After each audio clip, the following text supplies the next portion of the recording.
امرالله صالح او اشرف غنی د طالبانو ملاتړ وکړ. امرالله صالح ومنل چې اسلامي امارت د قوشتېپې د کانال په چارو کې بریالی سو.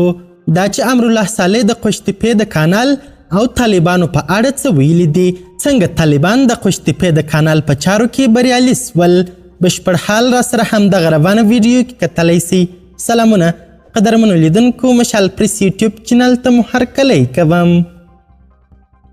د قوشتېپې کانال له چارو د خلکو هرکلی امرالله صالح وایي د جمهوري نظام لاسته راوړنه ده.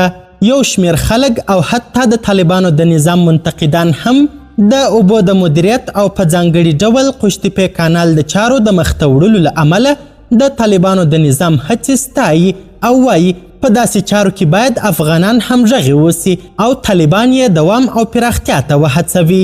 یوه اروپایي میشتي ټولنیز فعال میرویس عمرخیل چې د طالبانو له متقدانو هم دی، په خپل فیسبوک پاڼه لیکلی دي چې په دې برخه کې باید د طالبانو هڅې وستایل سي او ترې غوښتنه وسي چې د همداسې ملي پروژو د مخته وړلو لپاره جدي وي.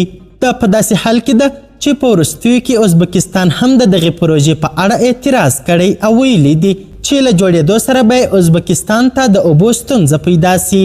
د پرځېدلي جمهوري نظام ځینو څیرو او له هغې ډلې د اوبو او برېښنا مخکینی وزیر عثماني چې د جمعیت ګوند اړوند ګڼل کیږي په دې برخه کې د ازبکستان ملاتړ کړی. تر هغې مخکې د جنبش ګوند ځینو ویاندویانو هم د دغې پروژې د تطبیق لپاره پر طالبانو نیوکې کړي وې چې د افغانانو له توند غبرګون سره مخ سوي وو.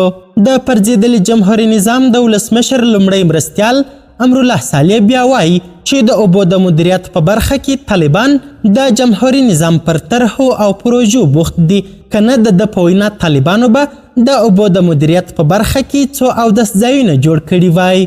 د طالبانو چارواکي ټینګار کوي چې د اوبو د مدیریت په برخه کې جدي دي او د متخصصینو له تجربو او مشورو ګټه اخلي.